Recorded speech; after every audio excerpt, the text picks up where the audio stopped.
serpents and spiders, tail of a rat. Call in the spirits wherever they're at. There was blood on the sand.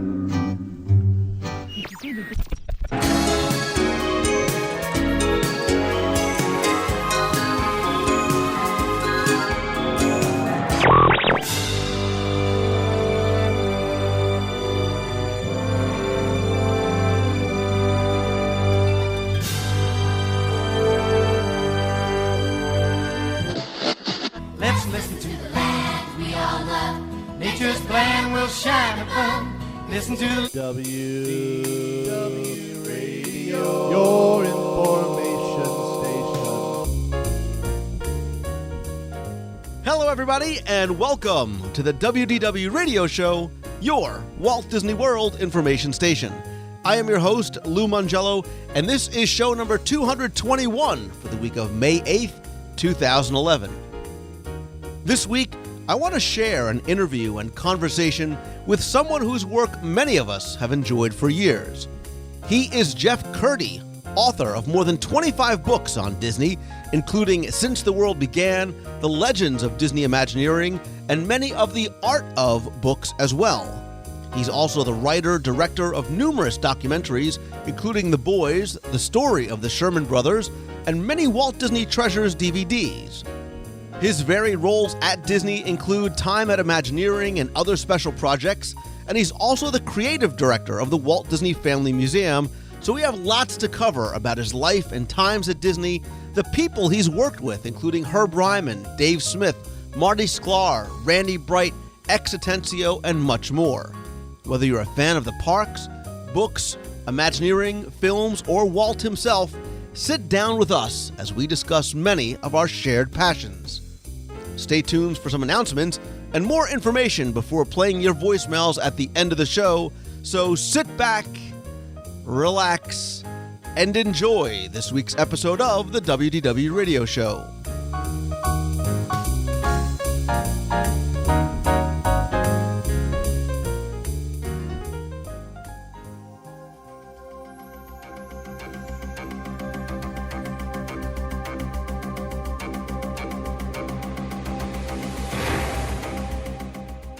It's always been a goal of mine and focus of my show, books, CDs, magazine, and everything I do to help not only enhance your appreciation for the Disney parks, but your entire Disney experience. And along the way, I've also been extremely fortunate to speak with people who have been critical in the creation of those experiences and share those conversations with you in a variety of formats. And in a very small way, I hope that I'm also helping to preserve their legacy by sharing their personal stories in their own words. And in doing so, I have been inspired by and learned from and admired people who do it better than anyone else. And my next guest is someone whose work literally did just that. He is the author of more than 25 books, a writer-director of award-winning documentaries, a respected public speaker, host, and panel moderator. He is a very well-regarded expert on pop culture and the entertainment industry, and he is a man who's also an amazing storyteller in a variety of mediums. He is a man that I've wanted to meet since I picked up his first book in 1996. I finally had the pleasure of doing so just last year. I am an admirer, a fan, and am helping to eventually put his kids through college one book at a time. So I am pleased to welcome author, writer, director, producer, the list goes on, Mr. Jeff Kurtti. Jeff, welcome to the show. I cannot possibly live up to that introduction, so I'll just say thanks and see you later. Holy smoke! Well, listen, I before we get started, I met you. Yeah. I met you last year, and I didn't tell you this, but I honestly, you very much had a great influence on me, and to a certain degree, are a large part of why I'm doing what I'm doing, and why we're talking today. Because one of the very first, and undoubtedly one of my favorite books on Disney World, and the one that really got me so interested in the history and details, was Since the World Began. I do have two copies, one that I read and one that I save. I've got hard copy, hardcover book and the softcover book, and it is very true. And I was not kidding when I said that you were a person I wanted to meet when I started reading that book so many years ago. Well, it's one of the things that's been the most satisfying to me is because I grew up in a sort of a culture of Disney. I was a big Disney fan. I loved so much and continue to love so much of what constitutes Disney. And to me, there's nothing more satisfying than sort of getting the like-minded, the kindred spirits to sort of join on that trip and get involved and excited and interested in it. And to be quite honest, I couldn't tell you why. But it's just really, really a fun, interesting, to me, fascinating subject area that's so broad and has so much detail and so much scope. And I always just kind of love it when, well, now that I'm getting on in years, shall we say, as I am pushing the big 5-0 this year, I recently worked on the Disney Dream with a young guy who said, gee, Jeff, when I was a kid, I got Since the World Began, and it really started my whole Disney career. Now, on the one hand, I wanted to punch him in the face and say, yes, when you were a kid, and I'm, pushing my walker around. On the other hand, it's exactly sort of why I've done what I do. Not only because it's really fun for me and really interesting to me, but there's nothing quite as fun as sort of sharing. I always say it's like a church. In a really good and positive way. We've formed this sort of giant congregation of people who all believe in sort of this one word, this one story. We believe in this one thing so deeply, and we sing the hymns, and we read the books, and we share that whole experience in such a sort of joyous way. And it's just been a really, really satisfying experience for me to, number one, have keep finding out that I've influenced so many people to pursue Disney as either an avocation or a career path, or simply to know that there's so many of us, and to share just the out-and-out fun and interest in that entire sort of cultural phenomenon. And yeah, that's one thing that the internet certainly did over the past number of years is make us all realize that we are not crazy, or maybe we are, but you are not alone. We are not alone in our love of Disney, and that's one of the things I want to talk to you about. And clearly, your passion for it comes through. You're truly a fan and enthusiast first. I mean, you've done so many different things that we're going to try and go through. Believe me, I could talk about some of those individual parts for hours on end, but you alluded to the fact you were a Disney fan as a child. Tell me about sort of that first exposure to Disney, I assume probably through TV or movies. Well, pardon me. Well, like most kids, you can't escape sort of the iconic childhood Mickey, Minnie, Goofy, those kinds of images, Winnie the Pooh, I guess, that kind of stuff. But the switch turner for me, I had a conversation with John Hench, a lengthy conversation at one point about the fact that we were both sort of curious as to what made people into Disney fans. Because we are sort of a breed apart. We are a certain type of person. I mean, it's interesting because we're a varied group of personalities and beliefs and so on, and we all come together in this sort of one cultural phenomenon of being Disney fans. And Hench finally sort of threw up his arms and said, I've just come to a conclusion that maybe there's something genetic that just flips a switch in people at some point. And they go, wow, that's where I want to be. That's what I'm interested in. That's really cool. For me, that was Mary Poppins. I was maybe 5 years old. I went to the Mount Baker Theater in Bellingham, Washington. I sat absolutely riveted for 2 hours and 20 minutes. And I'm told that the first thing I said after the house lights came up is, can we see it again? And then after that, anything that said Disney on it was my thing. So I would, this was way back in the late 60s and early 70s for all you punk kids out there, long before you were born. But I would go, I'd go to the drugstore and I'd get Walt Disney's Comics and Stories and Walt Disney's Comics Digests. And I remember the Golf magazine, Wonderful World of Disney magazine that they did at Golf gas stations in the 60s. I had an uncle who would go buy those for me because he was, had a golf card. So every time he'd fill up his gas tank, he'd get, I think there were only half a dozen issues, but anything that I'd go to the library and get the books that Disney movies were based on and read the source books. And it was like a fanaticism. At one point, my mother said, "Oh, he's going through a Disney phase." And that was, 45 years ago. So it's a long phase to go through. Yeah, but it sort of grew from there. I always joke half joke. I know a whole lot about Benjamin Disraeli because his encyclopedia entry was right there after Walt Disney. So, it's in the internet age, it's difficult, I think, to comprehend that I kind of went into the sort of enclosed research room at my elementary school library, and there were a dozen different encyclopedia. So I would go to the World Book and I would read their entry on Walt Disney or Disneyland, and then I'd go to the Britannica and I'd read their entry on Walt Disney or Disneyland or whatever. It was pretty, sort of a deep-seated mental issue throughout my childhood. I think that ultimately, the great thing to me about Disney overall is for a kid or for a young adult or even for a grown-up, it can just take you in so many different directions.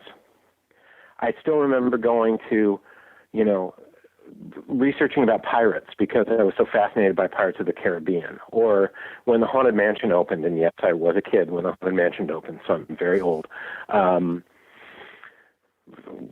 Reading the sort of haunted house books, Alfred Hitchcock's, anthology book of haunted houses and stuff like that, because I was just kind of into ghosts because it was a Disney thing. So it just sort of continued from there, and I continued to make attachments with what I was doing. If I had to write a report for school, I would inevitably find some Disney thing to plug into or some angle that had, if I was doing a report on, I remember still one report I had to do, I think in 6th grade about, they were called state reports. Every kid had to choose a state and write a report about. I chose California, of course. I think half the report wound up being about Disneyland. So it just sort of continued. And the great thing is, even now, so many years later, there are still things to find out, to interpret, to understand, to research. It's sort of something that I think to a lot of people seems trivial. And a lot of people, I had somebody say, "Gosh, you kind of wasted your life on this whole thing." And I thought that was a pretty, blunt thing to say. But yeah, I've spent a lot of time researching and studying and thinking about it, and about Walt, and about the studio, and about, then you sort of branch out and learn contextually about the time periods that things took place in, so that, as a researcher and as a scholar, you have a greater understanding of what was going on adjacent to and around, and it becomes sort of a much bigger historical pageant as you learn more and more about all of that stuff. Right. It's not just about an animated film. It's really much more of an academic thing. And listen, if that's a waste of a life, I think a lot of people, especially after they hear what you have done, wish that they could waste their life in the exact same way. After the interview's over, I'll explain to the quarter of my audience that doesn't even know what an encyclopedia is, what those giant books used to be, because things have changed completely, and I think it's a wonderful irony that you were going out to research those books. And again, I'm not saying this because you're here, but you've written the one that is the must-have for any Disney fan's library. And Since the World Began is one of those that has to be there, especially if you are our theme park fan. Yeah, and this year I was kind of disappointed because they passed on doing a 40th anniversary revised and updated edition, which I really pitched. And I went to Disney Publishing, and they went in turn to attractions merchandise, and that wasn't what they wanted to do, unfortunately. But I really wanted to go and give that a huge overhaul, because as much as I love it and as wonderful as I think it is, it's really dated. Sure. And, of course, so much has happened in the intervening 15 years since I wrote that book. Boy, I'd really love to have a crack at a do-over on that one. You talked about a 40th anniversary book, and I sort of got out of interviewer mode and into enthusiast mode because I was, that's what we'd love to see. And I think a lot of people are going to be very disappointed to hear that it was something that was considered and never came to be, because I know that we've been looking at the 40th anniversary coming up for like 2 years, waiting to see what was going to happen and what was going to change. And again, we're so hungry for content. We're so hungry for history. And that's the beauty of the internet and podcasting and blogging, is that everybody can share their own personal memories or things that they find. It's changed the way we're able to get some of that content. Well, the thing that's great, too, is I'm finding the people that I connect with and that I really enjoy are very much involved in a sharing discussion. And I find that there are people that I sort of disconnect with who are people who want to be right.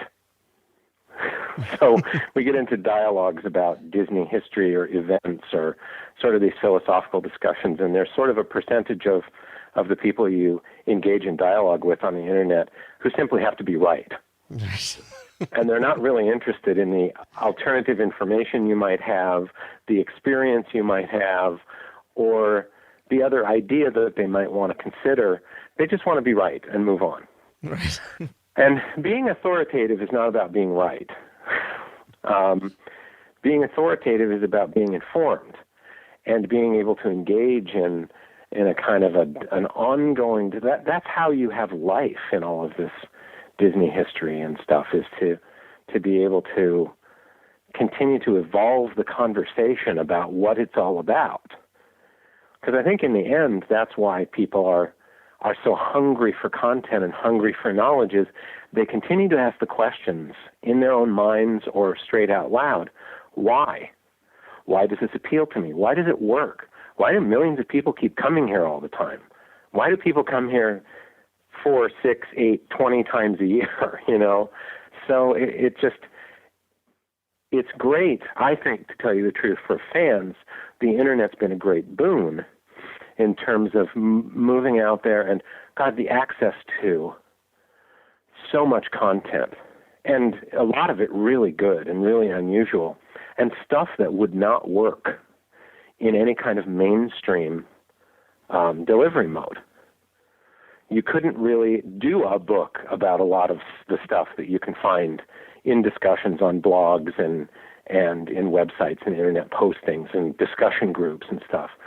You could never coalesce them into a linear product. You almost need those sort of random access qualities that the internet brings to give these things a place to live.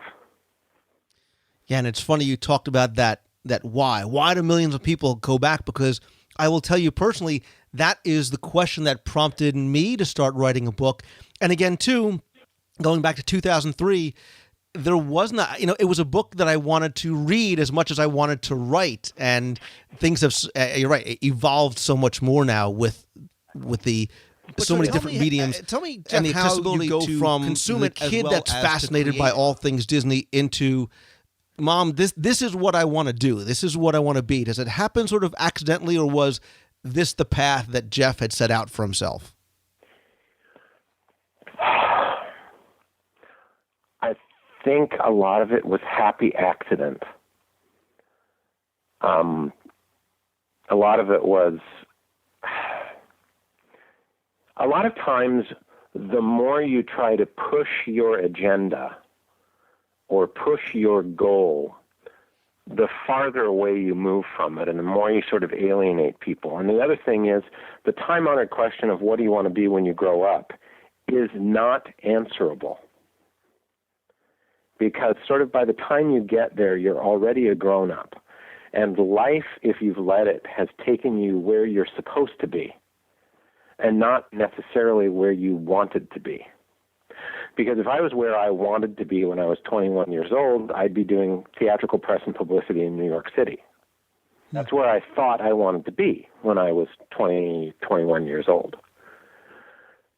What happened was, Richard Sherman says there's no such thing as an accident or just plain good luck. Everything is an opportunity meeting preparation or ability. And I've had a lot of, and part of the trick is recognizing the opportunity when it walks in front of you and reaching out and grabbing it. So, big Disney fan, always wanted to be into Disney, moved to LA in 1983, and it was during that era when if you wanted to get into the mailroom at Disney, you had to have a college degree. Mm-hmm. I come from a not-so-well-to-do background in the Pacific Northwest.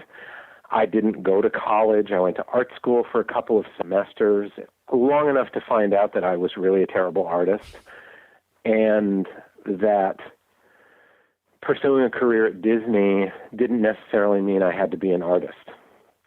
And only in retrospect understanding about art was in many cases more important than being able to make it, to create art. So I came to LA, I made my application. I had no college degree, and so you sort of immediately got booted out the door. I had a fairly limited work experience, but I had worked in film exhibition in Seattle, Washington, at a time when Seattle was sort of a sexy movie town. They were always bringing test screenings and test runs and previews and all kinds of stuff and testing them out in Seattle. They were doing all kinds of sort of innovative stuff in movie presentation up here. I happened to work at a theater in Seattle that was one of the only remaining theaters that showed 70 millimeter and 6-track stereo at a time when Star Wars and Close Encounters were making a huge boom back to giant theatrical presentations with stereophonic sound and wide gauge film. So we had sort of an unprecedented second run of Close Encounters that went for like 18 weeks. I mean, it was huge. And it caught everyone's attention in Hollywood that there was this second run engagement that was selling out. And one of the places that sort of got a hold of this theater was Disney, and they wanted to try reissuing Sleeping Beauty in Technorama 70 and 6-track stereo. So I wound up being at this theater where the only engagement in 70 millimeter since 1959 of Sleeping Beauty was going to be shown. And Disney sort of gave us carte blanche to do whatever we wanted. They said, you can have anything in the film library because it's only 75 minutes long. And the manager of the theater and I said, Grand Canyon. And there was sort of silence from the Buena Vista rep on the other end who said, no, you see, I said you can have anything from our library as a short or a featurette. He couldn't understand why we would want Grand Canyon. Well, Grand Canyon is what Sleeping Beauty was released with. So, although they didn't quite understand, it created sort of a huge hit. They sent up Eric Larson, one of Walt's 9 old men, some young pup from the film distribution area named Dick Cook, who was just sort of starting out at Disney, and another young 25-year-old publicity guy named Howard Green. So for all of your real sort of Disnoid fan fiends out there, they'll recognize all of those names rather immediately. For those who don't, Dick Cook actually wound up being chairman of the Walt Disney Studio many years later, and Howard Green is still the senior vice president of publicity and the Disney fans' best friend at Walt Disney Animation Studios. So those were 3 pretty nifty people to meet and know when I was 17 years old. So I stayed in touch with them. and dropped a note every now and then. And when I went down to California, I visited Eric Larson at the studio in the old animation building, and he introduced me to some guy who was running their archives named Dave Smith. So I think I was 17 or 18 years old, and here's Eric introducing me to Dave Smith. Dave and I become, once again, the immediate kindred spirits. And, it's stuff like that sort of goes on from there. As time went by, Eisner came in, and there was a lot less. First of all, there was a huge and enormous growth, and the need for smart, warm bodies at Disney in the mid-'80s was sort of huge.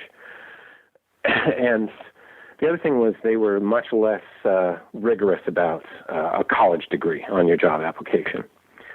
So I wound up, very long story, I wound up working at the Olympics, and the Olympics led to a job at California Institute of the Arts in the president's office. The president of Cal Arts wound up being named the first president of what was then called Euro Disneyland, now Disneyland Paris. And I actually went in sort of the side door to Disney as the executive assistant to the president of Disneyland Paris, who then helped sort of manipulate me over into a role at Walt Disney Imagineering. And that's sort of the start of my Disney career.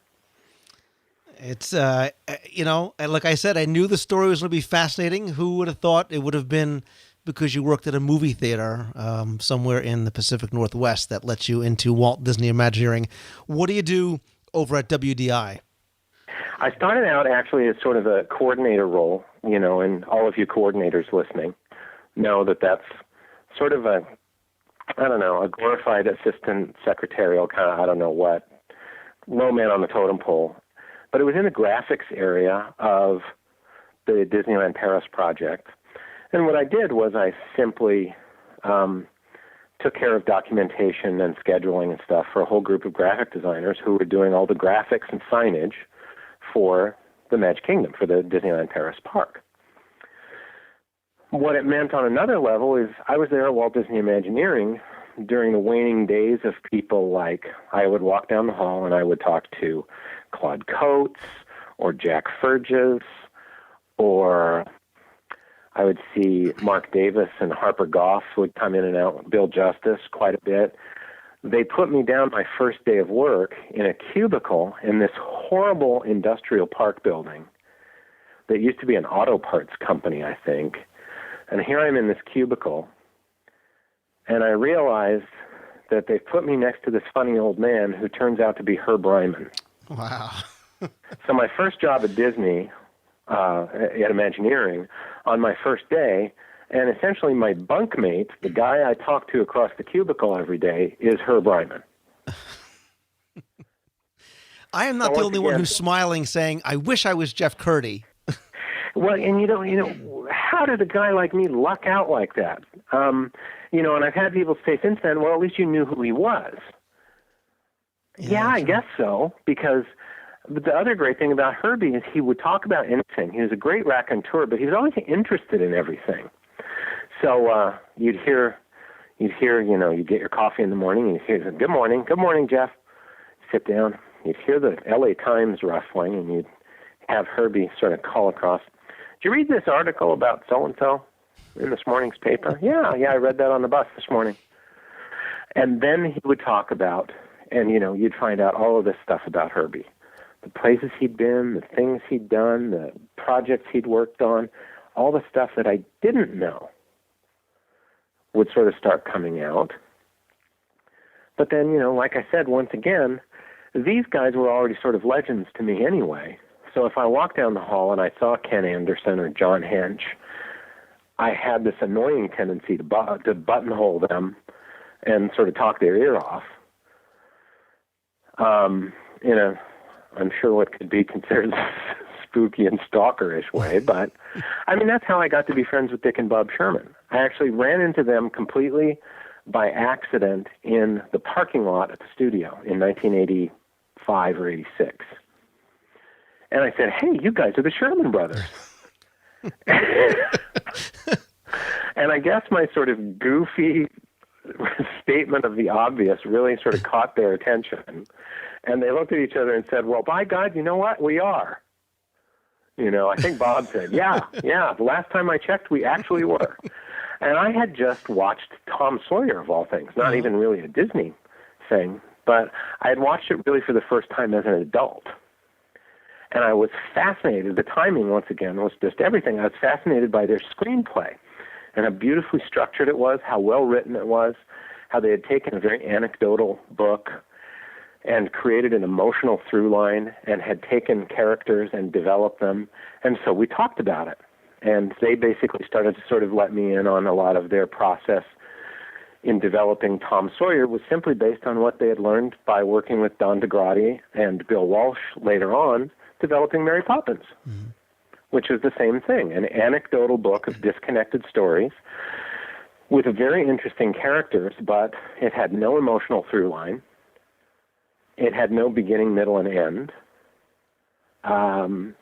We must have stood for half an hour in the parking lot of the studio. A few weeks later, I was over at Imagineering and ran into them again, coming into the... So, a lot of times you just go, gosh, I don't believe in coincidence anymore. And we wound up having another lengthy conversation, and it sort of led to a very long and very satisfying. The relationship, as I said to Dick and Bob at one point, there just comes a point where a fan turns into a friend, and then friend becomes family after a while. And that's kind of the way I felt about those guys.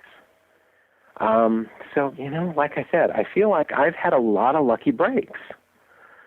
But being at Imagineering at the time that I was, when it was transitioning from sort of the last of the old guard guys and the into sort of a new era, it was just an amazing time to be there and to be able to meet.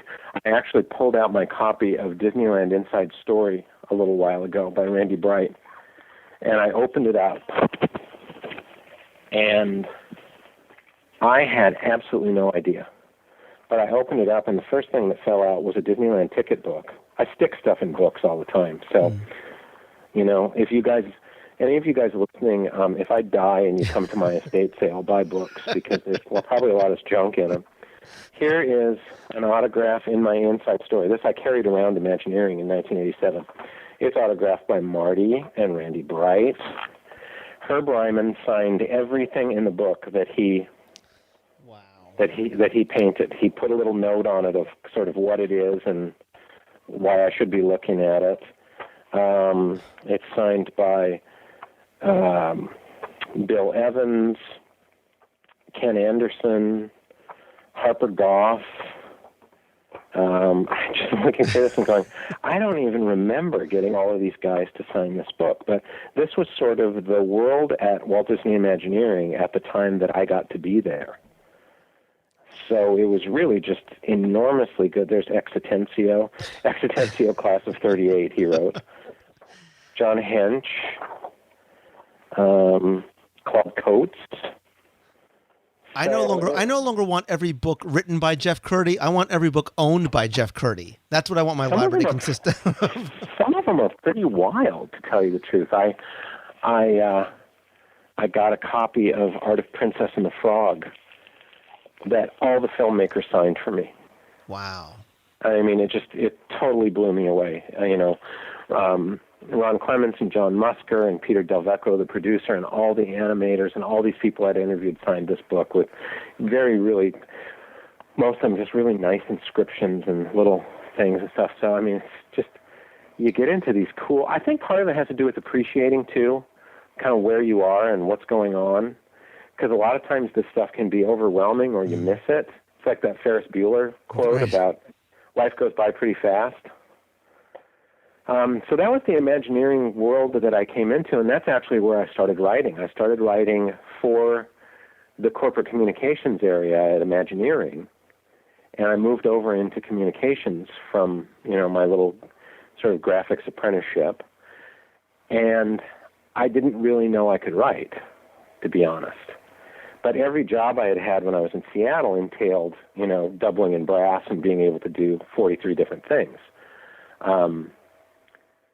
And a lot of what I did in jobs I had in Seattle was doing things like writing press releases.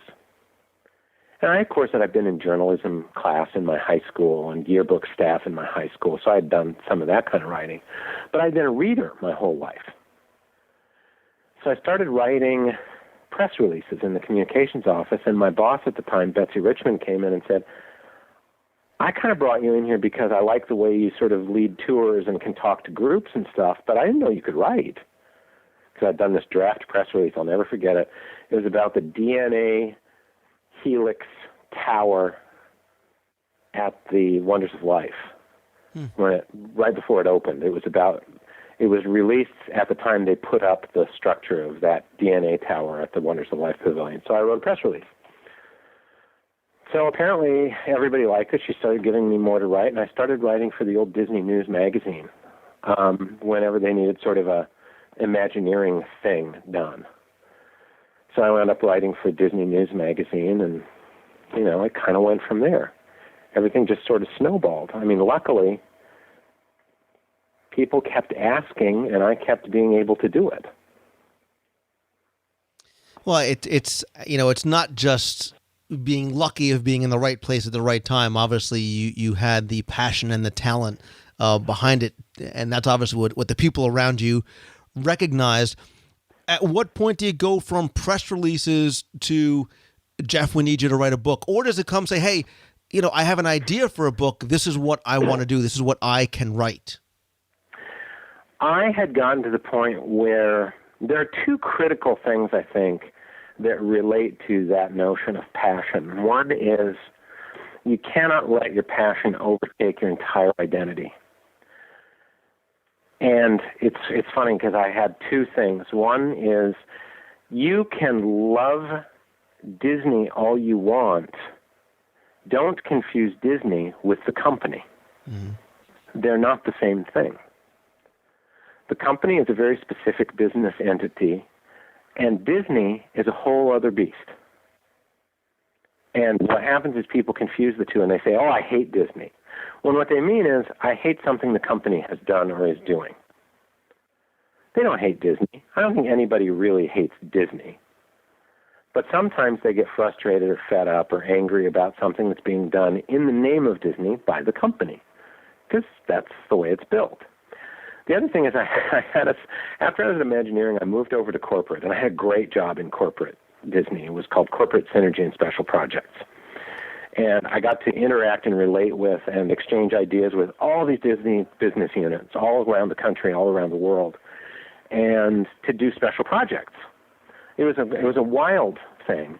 But what happened was I slowly turned into a giant, nasty corporate head.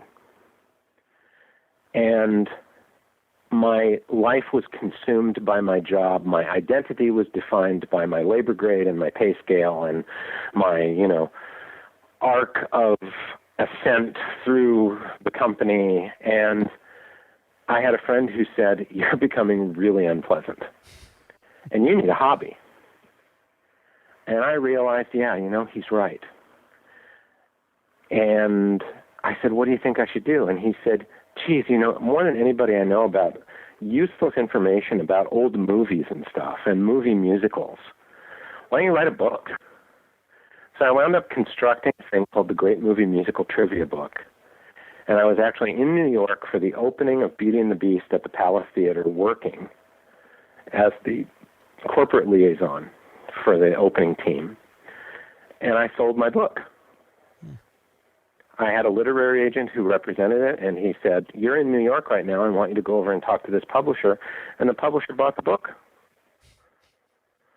So it was sort of a sideline thing. The Disney thing had actually driven me to a point where I was so horrible that friends encouraged me to get a hobby, which I used to write a book, which I then sold. It was really bizarre. The other big thing I learned, and the big lesson that I would pass on, I had a secretary one day. I was all bent out of shape about something at work. I was always feeding this drama and emotion into everything. And I had a wonderful department assistant, department coordinator. And she looked up at me one day and she said, you know what, Jeff, you can love this company all you want. It's not going to love you back.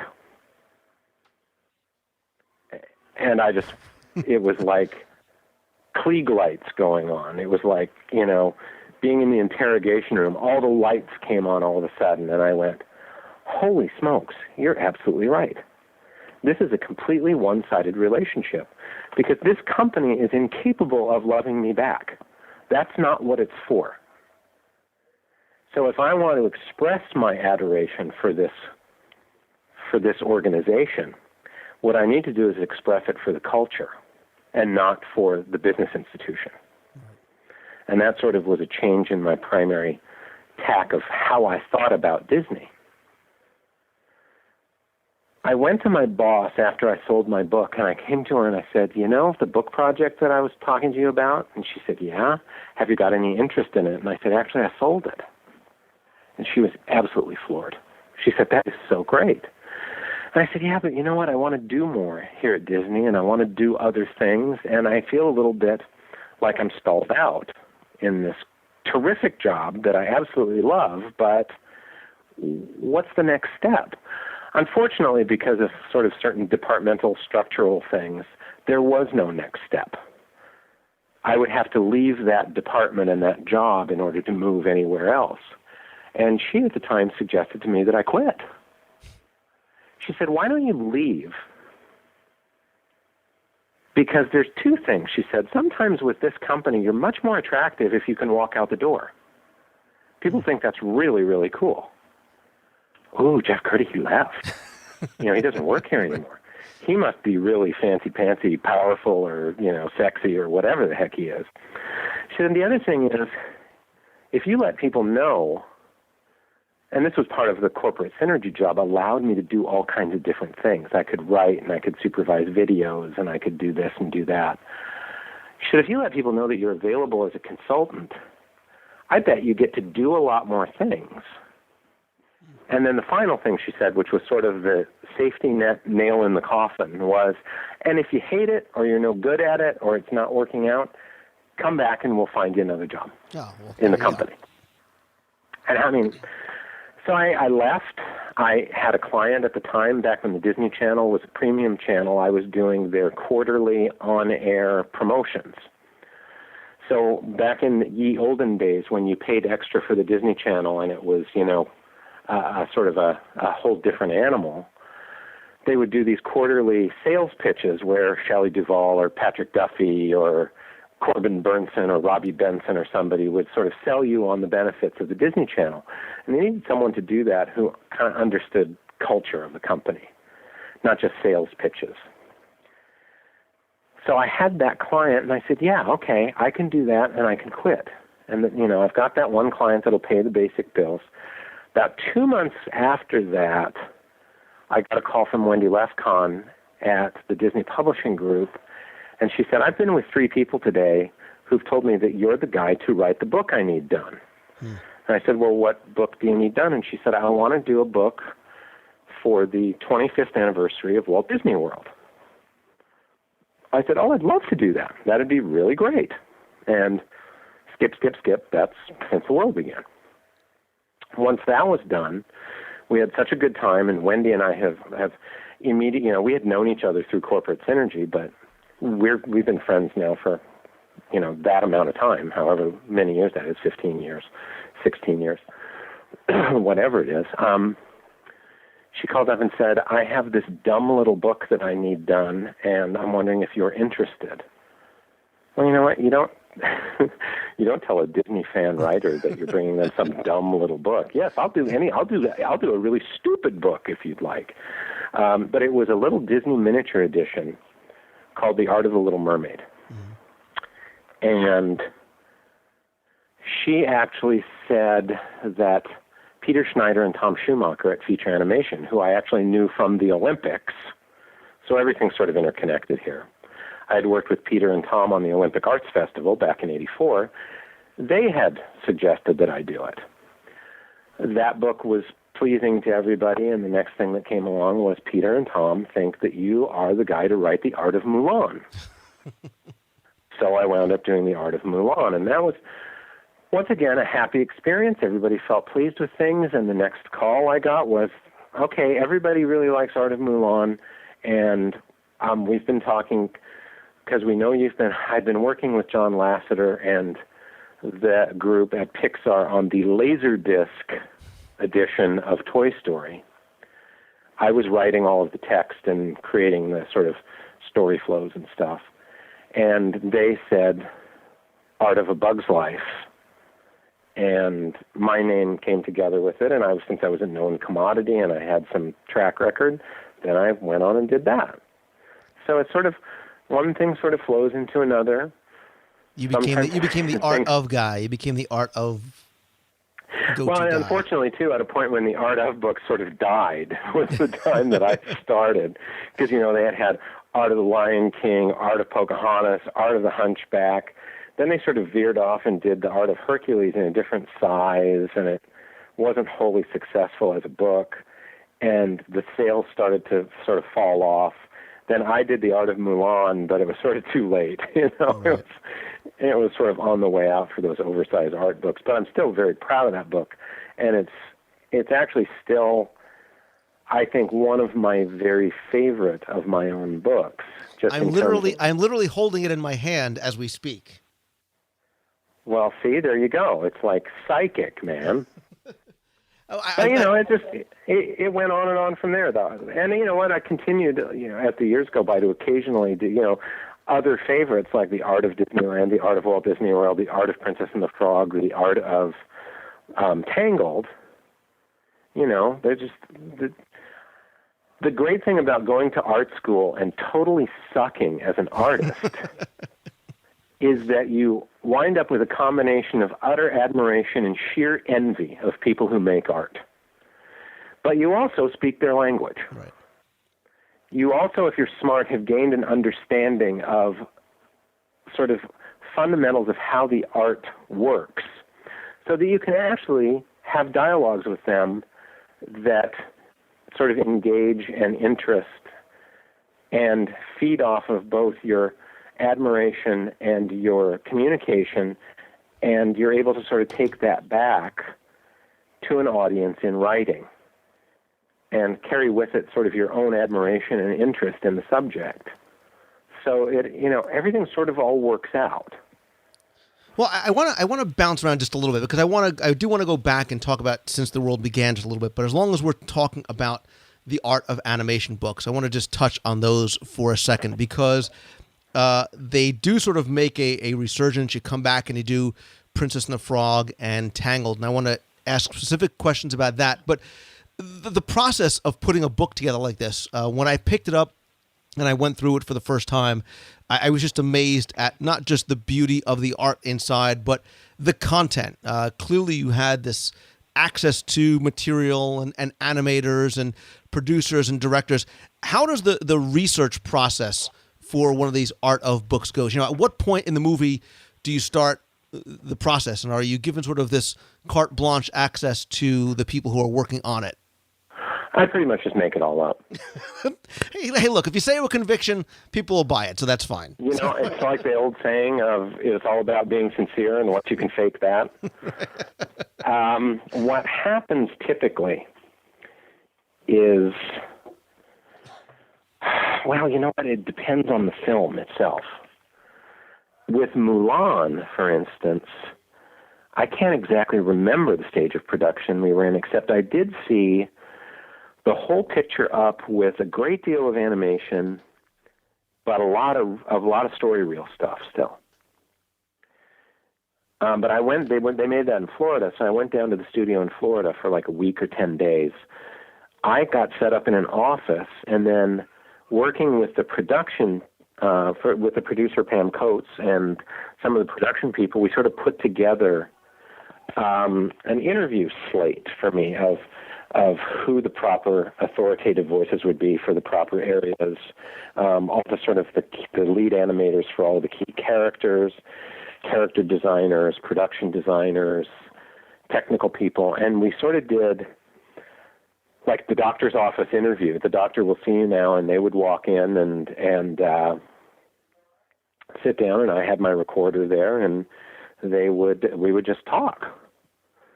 Carried the same sort of basically then you sort of get taken around the production every day that you're there in between the interviews. You look at story reels, you look at, typically they'll arrange a screening of the film at that moment so that you have some lucid idea of what you're actually talking about in terms of the plot and the story structure and how the characters work.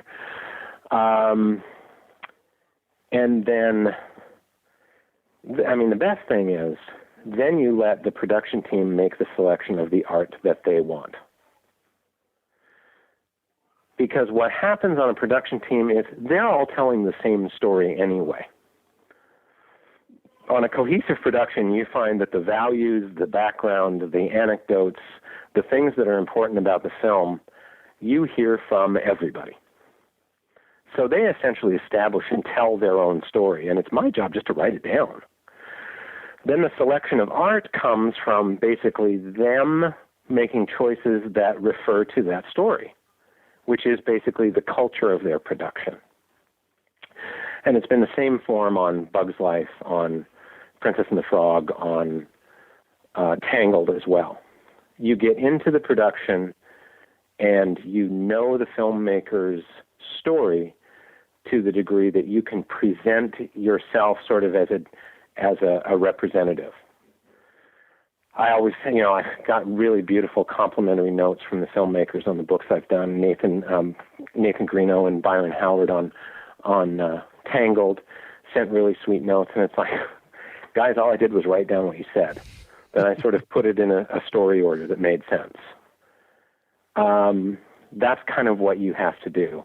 I think that these kind of books sort of fail when all of a sudden that omniscient narrator turns into a personality.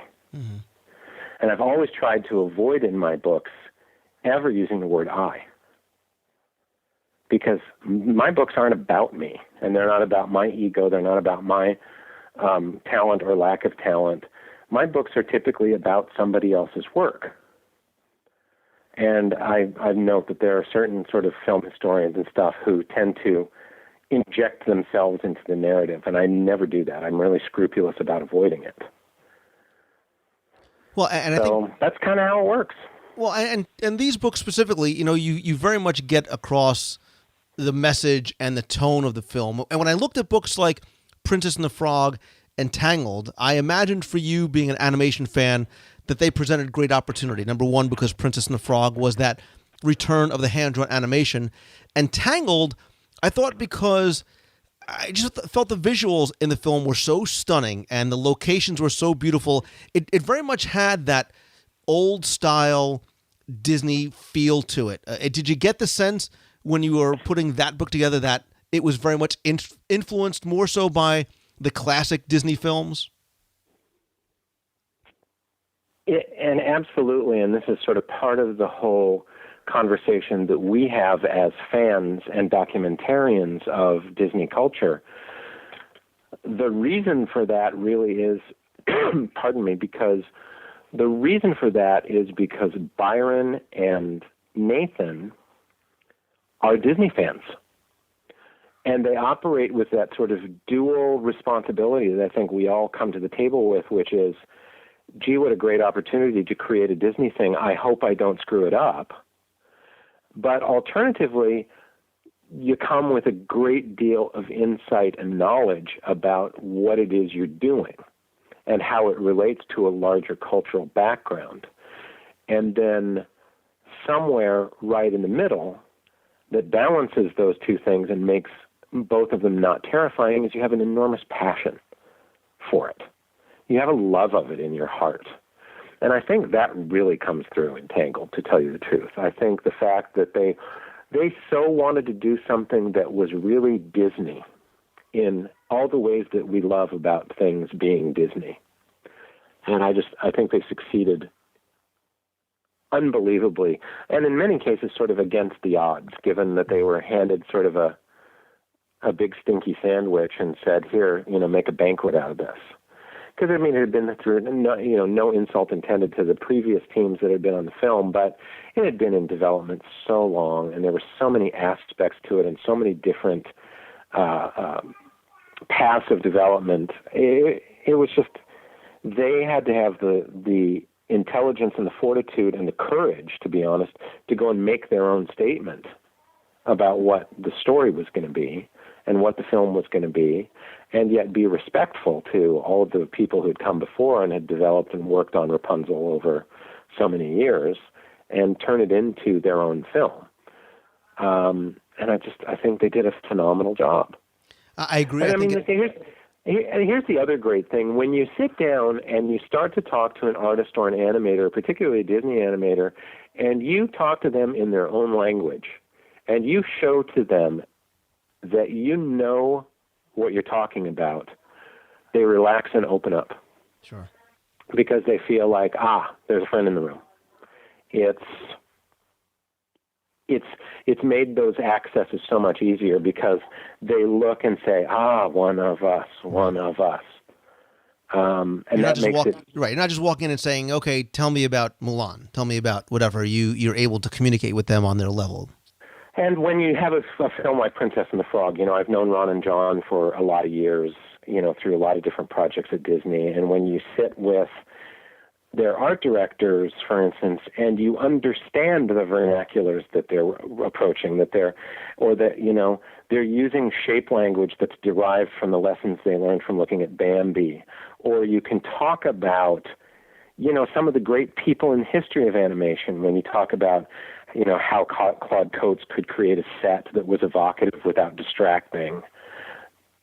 It just, being versed in that whole vernacular winds up elevating the whole discussion. And I think then there's a richness that comes through to the reader that you might not get if there wasn't somebody who was a vaguely psychotic Disney nerd, behind the keyboard.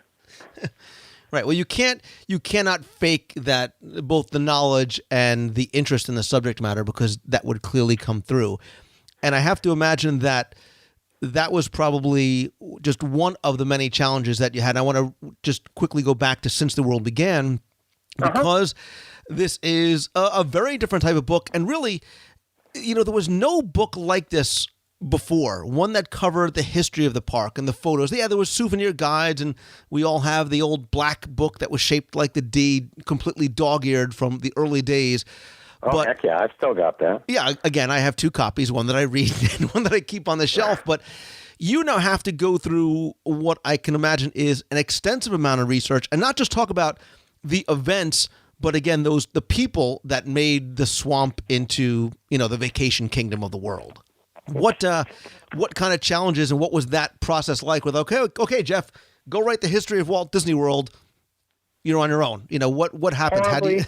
Horribly intimidating. Number one, it's not anything you're going to say no to. Sure. You're going to go, gosh, I'm either going to crash and burn at this, or this is going to be great, and my book is truly going to suck, or it's going to be good. What I did first of all was, of course, I did a huge archival sort of reconnaissance. And my good friend, the recently retired archives manager, Robert Tiemann, I still remember this. He pulled boxes and folders and all kinds of stuff, interviews. So I was able to really sort of pore over that stuff. Then I have this incredibly great friend named Tim O'Day, who I think you know, sure. And a lot of your listeners probably know that big, lovable redhead from Orange County, who's been around Disney pretty much since I think they started pulling trees up in Anaheim for the park. Tim actually assembled a huge box of materials for me once I told him what I was doing. Because, of course, he, like you, like me, we all have our own sort of personal stash of stuff. Tim pulled me essentially a file box full of promotional literature, brochures, newspaper clippings. I mean, he had tons of stuff. Then it was, this is in the days before the interwebs and the internets.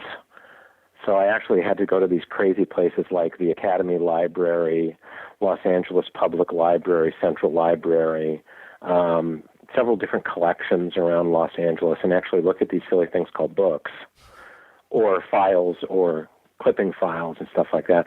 But I think I had 12 weeks from the time I was hired to do that book until I had to turn the manuscript in. Wow. So it was uncomfortably fast for something that was so big in terms of subject. Now, Wendy and I talked early on, Wendy Lefkon, my editor on the book, and I said, we have two ways we could do this. And I said, given the schedule, I'm a little more comfortable with one way than the other, but I don't know how you feel about it. And she said, what's that? I said, I don't think I have time to do interviews. She said, oh, I see your point. I said, because number one, I'm going to have to interview, 70 people at a minimum. I'm going to have to go to Florida. And I think given the time and the schedule and stuff, maybe we want to examine this book from a different angle and make it sort of not that way. So we wound up going from sort of this secondary source structure to a large degree, and a lot of the quotes were taken from other sources or from interview transcripts, that kind of stuff, because I literally didn't have time to assemble and do all the interviews that would be required to do it. And then, of course, when you start to get down to brass tacks and look at the page count and the word count, there's only so much you're going to be able to put on the page anyway. So that was kind of how that came about. And, ultimately it's like so many of the things that I do, I put in stuff because it's what I would buy. Mm-hmm. I write a book because I want to write a book that I would be proud to go out and plunk down, $40 for. Right.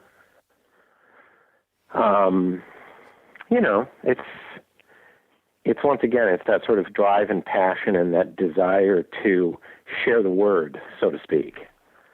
Sing the hymn and share the good news and all that stuff. And you get to continue to do that. They obviously keep going to the well because you're very good at what you do. And you do a number of other theme park books. And again, we're sort of just touching on some of the titles that you've written. You've done Walt Disney World, Then, Now, and Forever, a very different sort of look back at Walt Disney World. This was sort of more like a scrapbook. Well, it's funny because I really hated that book. I'll tell you. And it's so weird because it was an incredibly sort of disjointed, difficult book to put together. I was working with Bruce Gordon as the book designer. We were not seeing eye to eye on a lot of the design elements of the book. Things kept getting changed and moved around and taken out, and it was sort of a giant chore on a lot of levels. So it was finally done and delivered. I got the book, and to tell you the truth, I thought it was ugly, and I threw it on the shelf, and I didn't look at it again. And I finally took it out a couple of weeks ago, maybe 3 or 4 weeks ago. I took it out, and I started leafing through it. And about 40 minutes later, I looked up, and I went, oh, gee, I guess this book isn't half bad. So, a lot of it has to do, for me, with how I feel about having done the project. And sometimes I have this sort of glowing Technicolor fantasy memory of how wonderful a project was, and it influences how I feel about a book that maybe isn't all that great. On the other hand, I can tend to be very harsh and critical about books that are actually pretty good. Well, I don't know if this is going to make you feel better or worse, but I no longer have that book on my shelf. I need to get another copy because my 5-year-old son has stolen it, and that is what sits next to his bed that he reads every single night.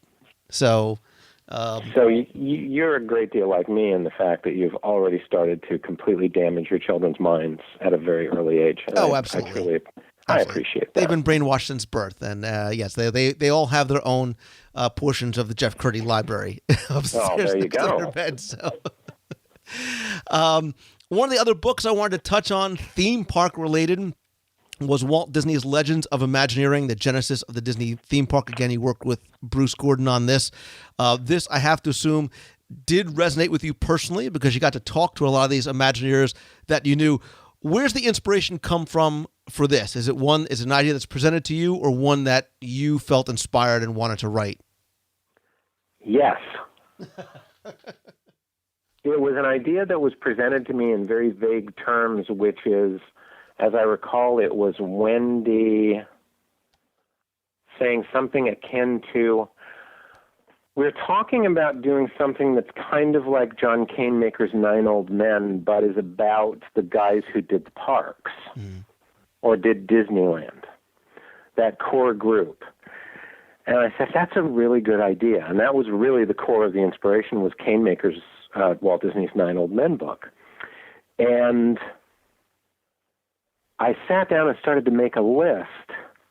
And I came back to Wendy within a few hours, if not a few days, and said, I'm already up to 14. And I'm really sort of hemming and hawing on a lot of them because, one of the things that I get complaints about is Mary Blair's not in there. Well, Mary Blair's not in there because John had just been doing it wasn't done yet, but he was about to do his giant Mary Blair project. And what's the point of duplicating that information? So I said, I'll put some markers, some road signs to John Canemaker's book so that people can go look for the Mary Blair book. But I sat down and I said, we're not going to be able to do the Nine Old Men because there's so many more than 9 here.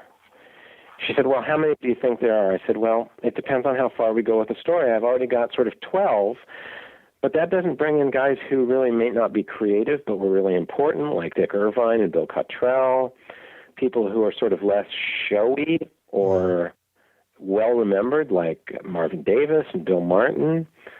I said, ultimately, you get down to the case of people you sort of want to have in there who may not exactly qualify, but, does Exitensio deserve to be celebrated in there? Yeah, he kind of does. Right. So she said, well, what do you want to do? I said, I want to go talk to Marty and see what Marty Sklar thinks. Because, Marty had been ultimately the big boss at Imagineering when I was there. And everything that I wrote when I worked at Imagineering went under Marty's scathing red pen. And so I went and I sat down and talked to Marty, and we sort of sussed it out. We wound up doing this again for a Disneyland book that came out last summer, which is we sort of just sat and spitballed who's important, who's not. Or not even that. It's not who's important and who's not, because to a large degree, of course, they're all important or they wouldn't be there. But if we're going to do this sort of core group, who do we have to really have in here? Right. And, it wound up being, I don't remember how many, 20-some people or something. But the thing you ultimately wind up wanting to do is not let the generation pass. Not let it pass so that these people are not remembered in a proper context. And how we wound up with Imagineering Legends and the genesis of the Disney theme park, what I really wanted to do and what I proposed at the time, and of course the publishing world has gone kablooey since then, and, I wanted to do a follow-up book of Walt Disney's Studio Legends and Walt Disney's Disneyland Legends, to focus on those core people who were under contract at the studio during Walt's time and after Bill Walsh, Bill Anderson, sort of department heads of different studio capacities in live action, in animation, and so on. And I wanted to do the Disneyland one of, sort of the Joe Fowler, Joe Potter, Dick Nunes, Jack Lindquist kind of folks. But, I don't think those will ever come to be because, the publishing world has gone so nutty, and it's so hard to, sell a sort of niche market book like this. Sure. Although I think Imagineering Legends has done fairly well. Had a very small print run, but I think it's consistently now over time continues. I mean, I still see it at the parks and stuff when I go there, and, so... Yeah, I think it's one that it needs to be on a Disney enthusiast shelf because, again, it's about sort of capturing the stories for new generations of people that are unfortunately not going to ever be able to hear from some of these first top-tier Imagineers that unfortunately are passing. And when I first looked at the book, I said, God, what an opportunity for you to be able to speak with so many legends. And as an enthusiast first, it had to be a great experience. Well, and then I'm thinking, well, you knew a lot of these guys, so it now has to be a challenge because you see them and they say, well, hey, Jeff, what about me? How come I don't make I don't make the cut? I guess choosing and sort of paring it down had to be tough, and I guess it's good that you can just eventually blame Marty. It was very tough, and like I said, I've been criticized a lot for the choices that we made, but, they had to be done. There are, it's when you do something essentially as a work for hire, which is what these wind up being, no matter whether I cultivate an idea and bring it to them and they buy it, it's still a work for hire because they have to own the copyright on it.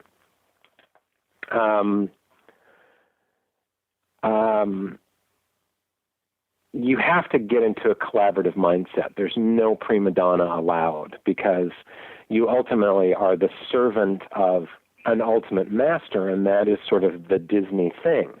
Now, I've been accused that it makes I had one person criticize me as that I write syrupy nonsense, which I think is sort of an overstatement. Some of what I write is nonsense. Some of it may be syrupy, but I don't think it's ever the two at the same time. But I don't think I've ever felt compelled to sort of hew to a company line. Mm. And to a large degree, to be honest, if I write anything that is objectionable or questionable on a company level, typically it's sussed out between the editors and the attorneys. I wrote some stuff in The Art of Mulan that they obviously felt was not appropriate for a Disney book, and it had to do with the fact that the big hunky general, or what was he, lieutenant, essentially falls in love with one of his soldiers, right, who happens to be a girl in disguise, but there's something disquieting about this in terms of being in a Disney animated feature. Right. This was not something they particularly wanted pointed out in an official Disney art book. So, editorially, those few sentences hit the floor. I'm fine with that. Because, that's kind of the way things are. But to a large degree, even on Since the World Began, there's stuff in Since the World Began that I never thought would make it past editorial. But I thought, what the heck? Let somebody else cut it out. So there's a degree of truth-telling, and a lot, of course, has to do with simply how you position telling the truth. If you tell the truth with no rancor and no ill intent, you tend to get it in print. If you don't really have an axe to grind other than sort of stating an observation, typically it'll get into print. Right. It's when people try to sort of create giant, create a giant point out of a minor incident, or try to sort of shake the finger or scold, or, it's just, there's too much editorializing in that. I sort of ascribe to the Mark Twain saying of always tell the truth, because then you don't have to remember anything. Right. So I kind of live by that, because if I'm not, inflicting my own emotion or my own point of view so much on all of this stuff, I figure the author inserts his own point of view enough in how they present the material, in what order it's presented, the context in which it's presented. I don't need to go and make a big deal about my opinion. Right. So, anyway.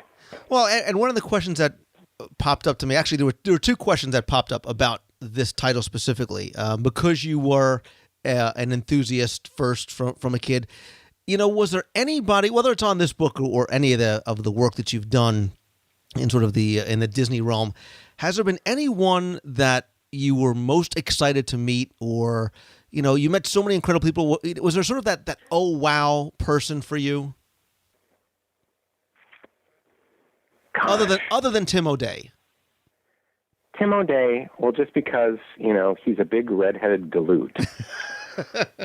But beyond that, you know what? It's interesting because so many of the meetings I've had came about sort of organically.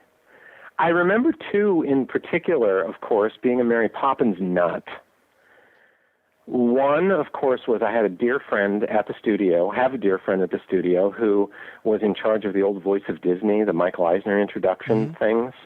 And I was shooting a video interview of Michael for the Beauty and the Beast Platinum Edition for the documentary.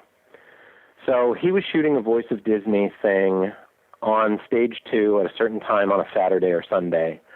And he said, okay, you can interview Michael in between when he's shooting his different lead-ins. So he calls me and says, okay, come into the stage. I think, my interview is at like 2 o'clock. He said, I want you on the stage, though, at noon. And I said, okay, why? He said, well, because I want you to get your crew set up, and I want them to get used to, and Michael to get used to you being around. So you're not some sort of sudden ta-da introduction of a stranger. I want him to get comfortable with just having you in his eye line and seeing that you're around. I said, okay, that makes sense. Well, what he really was doing was Michael Eisner was shooting the wraparounds and intros for a network broadcast of Mary Poppins, and he was on the stage with Julie Andrews. And my friend Jonathan wanted me to meet Julie Andrews. So I walked into the stage, and Jonathan's like, here, do the setup. I had no idea what was going on. He says, here, I want you to meet somebody, and he takes me over, and there is Julie Andrews. And I don't really remember much. The other one was actually recently, a year ago, January 2010, actually shortly before that, it would have been, I guess, November, for the opening of the Mary Poppins stage musical in Los Angeles. They actually wanted to invite Dick Van Dyke. So, long story short, I wound up being sort of Disney Theatrical's Dick Van Dyke guy, and wound up working with his manager and with Dick to get him to the theater and to, have him walk the red carpet and to sort of take care of him and his family and so on. It ultimately wound up with Dick pitching an idea that he'd love to be in the show. And he said it almost as a joke. He said, I just wanted to be up there. And I nudged the publicity guy and said, you should. He's like, what do you mean? I said, he should go up and do Mr. Dawes Sr. in the bank scene. Just throw him in one night. And it wound up being actually a charity event for one of Dick's close to his heart charities, the Midnight Mission in downtown L.A. Disney Theatrical gave him a block of tickets, which he then raffled off. He took the raffle winners to dinner prior to the show, and then during the second act, he came on stage as Mr. Dawes. Wow. And it was a one-time only, one-of-a-kind thing. We even did those things in the program for that night, where you have a slip of paper that says, tonight the role of so-and-so. Right. Well, what we did was we took the spelling, the mixed-up spelling from the last part of the last title of Mary Poppins, where it says Nekvad Keed or whatever, and then the letters rearranged to say Dick Van Dyke. So we put that on a little slip of paper in the program. Tonight, the role of Mr. Dawes the Elder will be played by Nekvad Keed. Well, of course, all the Disney people in the audience who were fans read that and went, what? Because they knew it was sort of this goofy, was it an anagram when something's all messed up like that? They knew what that meant, and they were like, what does that mean? What's going to happen? What's going to happen? So, I mean, that was amazing. That was knock your socks off, Disney nerd punch in the face, coolest thing that ever could happen kind of deal. So, I mean, the thing, I guess, for me is I've never stopped having gratitude for how lucky I've been. But when you're 5 years old and you see a movie like Mary Poppins that influences your life, and then to ultimately be able to meet and know and work with the people who were in that movie that so influenced your young life, you just got to get down on one knee and say, thank you, whoever, Yeah. I don't know who you are, but somehow I believe in you, because it's just way too cool. And look, these things, not to over dramatize it, but they have profound impacts on us. And Mary Poppins is a great example. And, you talked about Dick and Bob Sherman, this sort of happenstance meeting with them in a parking lot. They wrote, they were very much instrumental, pardon the pun, in Mary Poppins. You get a friendship with them. You write Walt's time with them. You work on The Boys. We haven't even talked about your film work as yet.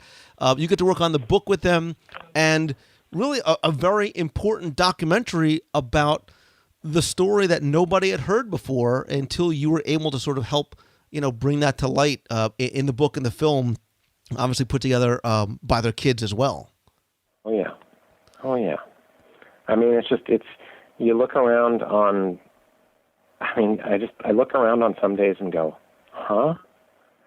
How did that goofy 5-year-old kid get from here to there?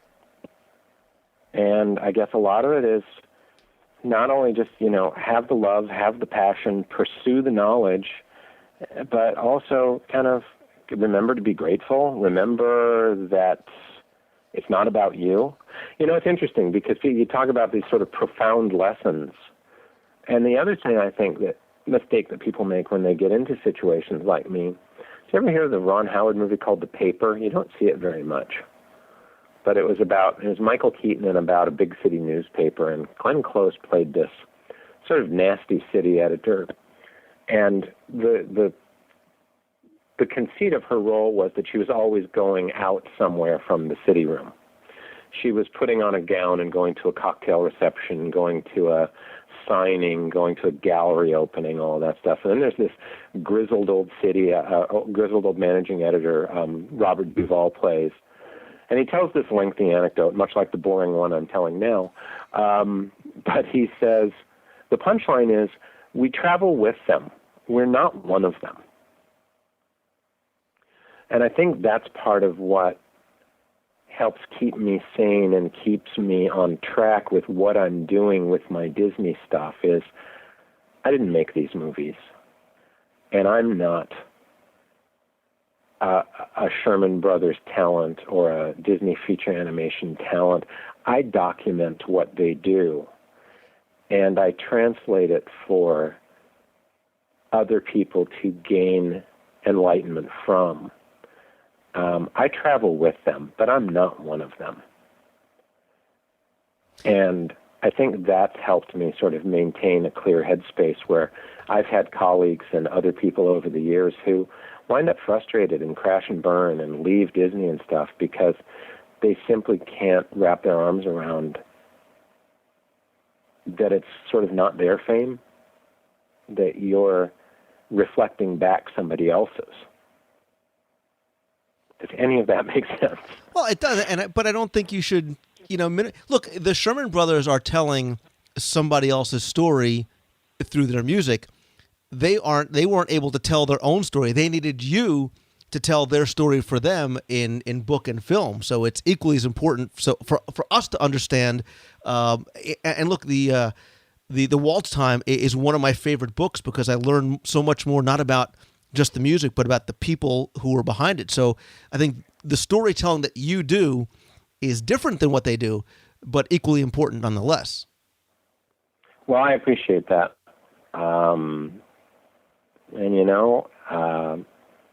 Well, I won't argue with you, but I don't really feel that. I don't really feel that way. I mean, I have sort of a small and quiet life in comparison to some of the sort of giant people that I've been able to be around, and I have many fond memories, and I have lots of anecdotes and lots of eyewitness tales that I could tell, and maybe someday I'll write a memoir of some kind, because it's so funny. While you're in it, a lot of the time you don't really realize what you're in. Mm-hmm.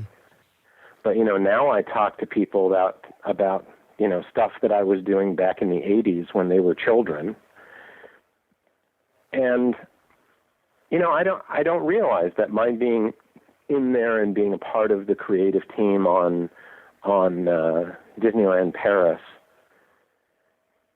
it was a big deal. I was on a big Disney project. It's something that continues to resonate. And, telling the story of watching Frank Armitage painting his concept painting of the Sleeping Beauty Castle and stuff is kind of a big deal. Yeah. I didn't know it then. I thought it was cool. I thought, gee, I have a cool job. But I never really gave it the sort of cultural importance that I've kind of learned in retrospect. Maybe it only happens in retrospect, You don't realize it as you're doing it, but... Yeah. Well, and how do you... And you've worked on literally countless films and DVDs, the Walt Disney Treasures. You did so many of the DVD versions of classic films. You did also a lot of documentary films, including one on Mary Poppins and Peter Pan and individuals like Bill Farmer and Frank and Ollie. How do you move from or is it sort of one of those seamless transitions from writing books to working in the film aspect of the industry? I think if you're in the proper mindset, it has a lot to do with, I realize that what I do, no matter what I'm doing, is I'm telling a story. And it doesn't really matter what the medium is. So whether I'm writing it or whether I'm... I guess moving into doing video documentary and film documentary and stuff was fairly easy. Once again, it was easy for me to write because I was a reader. Mm-hmm. So I had sort of an innate understanding of how things should sound, how they should be written. And I think in the same way, I was a not-so-cuckoo documentary file. I loved film documentaries and documentaries about the making of movies and stuff like that. So moving into that field was a fairly quick transition. And then once again, it's another one of those jobs where if you just go and do, people notice. I had a colleague in that particular area in doing DVD supplement and documentaries who said, I used to think nature abhors a vacuum, but you abhor a vacuum. Because I would just sort of do anything. Oh, yeah, somebody needs to take this tape over to blah, blah, blah. Well, that's part of an experience. You go do it and then get it done, and it's part of what helps the production. So I never sort of sat in a little ivory tower and said, I am the producer, I am the director, I am the writer, or whatever I was doing. You just go and make the thing. And each experience you have, whether it's somebody has to go shoot the still photographs on a rostrum camera, this is the olden days before they just did digital scans and did the moves inside the computer. But, every little aspect of it helps your learning curve about what it is that you're doing and how you can do it better. And, of course, then all of that documenting and all that writing and all that stuff led in many ways directly to being asked to do the Walt Disney Family Museum, which is like, the pinnacle project of a Disney nerd's life. I mean, I think all of those things sort of helped lead in that direction where I was uniquely qualified to do a whole bunch of stuff that they wanted and needed done in order to create a museum about Walt Disney. And you had many roles in this. You were creative director, you were content consultant, you were media producer, and there's so much about the Family Museum that intrigues me. First and foremost, they said, well, why are you going to put a museum not near Disneyland? Well, because it's not about Disneyland. It's about Walt, the person, the family man, the son, the father, the husband, and not Walt Disney, the brand name. And that probably presented great opportunity for you, great challenges for you, too, in order to how to present it and how to gather those artifacts, which I have to assume probably came from the family for the most part. Lots came from the family. A lot came from the company. We had a really great collaborative relationship with the Walt Disney Company. And you're absolutely right. Why is it in San Francisco? Because Ron and Diane Miller live in the Napa Valley and in San Francisco. And they already had all of their stuff there. And they had started to put the foundation, the Walt Disney Family Foundation, together, and its offices were there. And they looked at places. They looked at actually a couple of interesting places. One was a space between the Los Angeles Zoo and the Autry Center for Western Heritage. Great big space sort of on the edge of Griffith Park by the 5 freeway. They didn't want to be that close to the studio. They did not want to encourage a perception that it was a Disney attraction. Mm-hmm. They looked all over the place. There was some talk at one point about Union Station in Kansas City, which had done a great big redevelopment, adaptive reuse thing, and they kind of were involved in looking for tenants at that point. What would fill this great old Union Station space? So I know there were conversations then. My conversation with Jeff Curdy continued beyond this point, actually took place over 2 days, and I have lots more to share with you from author, writer, producer, director, Imagineer, and of course, longtime Disney fan Jeff Curdy. Please tune in to next week's show for the second part of my conversation with Jeff.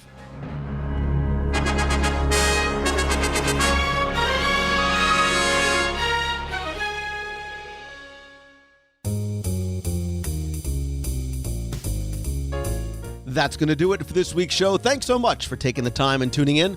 Thanks also to my guest, Jeff Curdy. Please come by next week and catch the second half of my interview with Jeff. Yes, there's a lot to cover still, including his new book on the Disney Dream and his work at the Walt Disney Family Museum and lots more. To meet Jeff, he and I actually will both be up at the Pacific Northwest Mouse Meet in Linwood, Washington on Saturday, June 25th.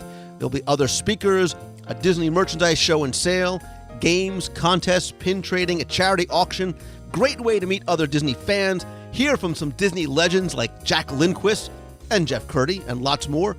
For more information or to buy tickets, you can visit pnwmousemeet.com or simply go to disneymeet.com. There you'll find information about lots of upcoming Disney fan and official events, including the WDW Radio Meets of the Month. Every month we get together in Walt Disney World just for casual get-togethers of WDW Radio listeners.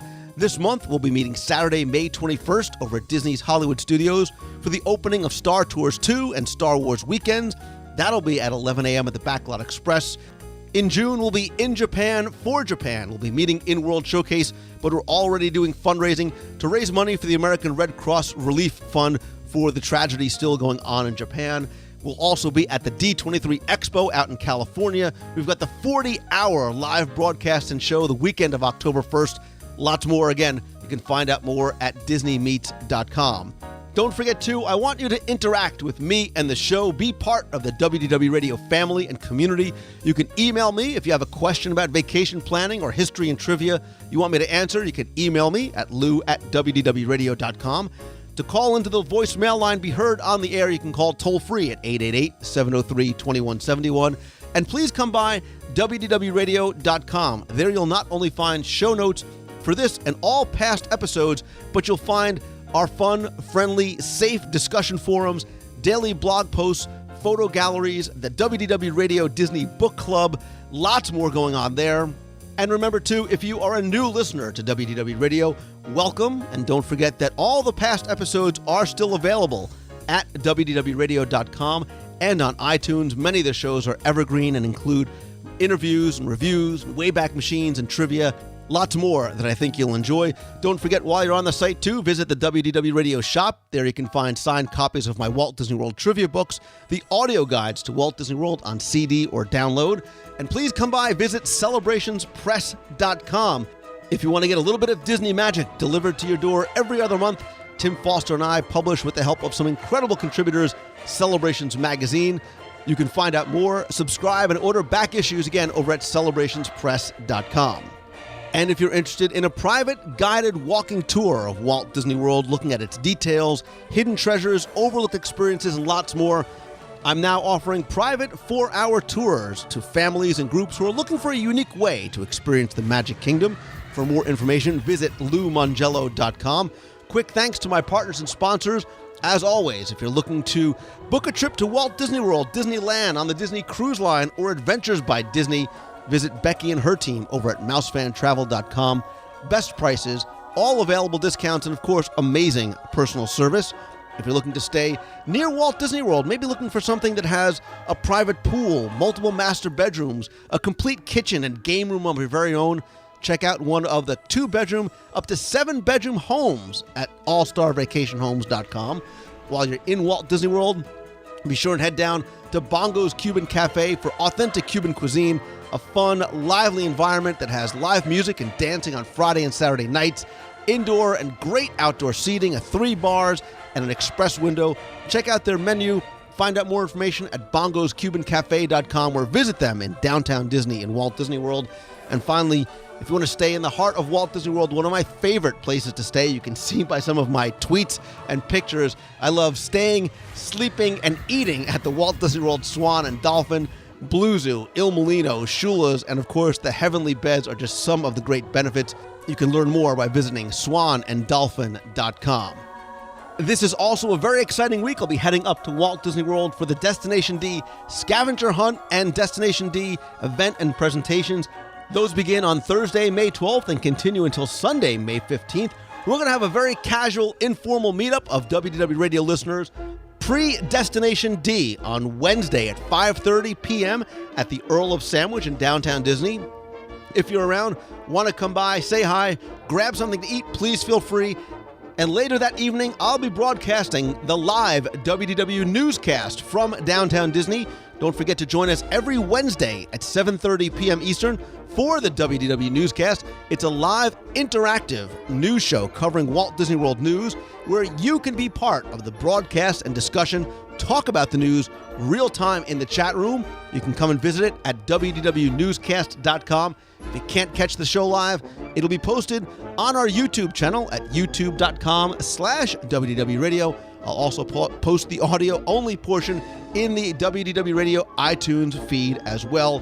Hopefully, if you are in Walt Disney World for Destination D, I can either see you at the Earl of Sandwich or hopefully during the next couple of days' events. That is going to do it for this week's show. I want to thank you again for taking the time and tuning in this and every week. Don't forget that if you like the show, all I ask is that you please help spread the word, let others know about it, tweet out that you're listening if you're on Twitter, share a link to your favorite show on Facebook, and please come by, review the show and the free WDW Radio iPhone app over in iTunes. And of course, my friends, and I mean this, you are my friends, whether we've met or not, or hopefully get a chance to meet this week. I want to thank you for taking the time and tuning in this and every week. So until next time, please remember to start pursuing your passion and following your dream. It is never too late to take that first step and get started. And once you do, always keep moving forward. Be inspired, be motivated. Thank you all for tuning in again. So until next time, see ya. Hi, Lou. This is Jen Tremley from Bristol, Connecticut calling. Just wanted to say hello, and I just finished listening to this week's show number 220 about the Streetmosphere in Walt Disney World, and I just wanted to comment quickly and let you know that I do love Streetmosphere. I loved it from the day it started at Disney's Hollywood Studios. I think it's wonderful. They're very interactive. They're a lot of fun. And to be honest with you, some of them are quite hilarious with their skits and their improv. We just had a recent experience when we went in September where we were walking down Sunset Boulevard towards the Tower of Terror, and Otto Van Bonbon and I forgot the other lady's name was out in their white carriage, and they really started playing it up with us. They kept yelling at us, telling us not to take pictures of them, but yet they'd pose, and we kind of went back and forth with that for several minutes, and it was quite a fun experience. And I love Officer Peabody. I love the whole package, and I loved how you guys mentioned a lot of the other World Showcase performers, as well as Divine over in Animal Kingdom. I too am a huge fan of hers as well. So anyway, another great show. Keep up the great work, Lou, and we will talk to you soon. Take care. You've got a friend in me.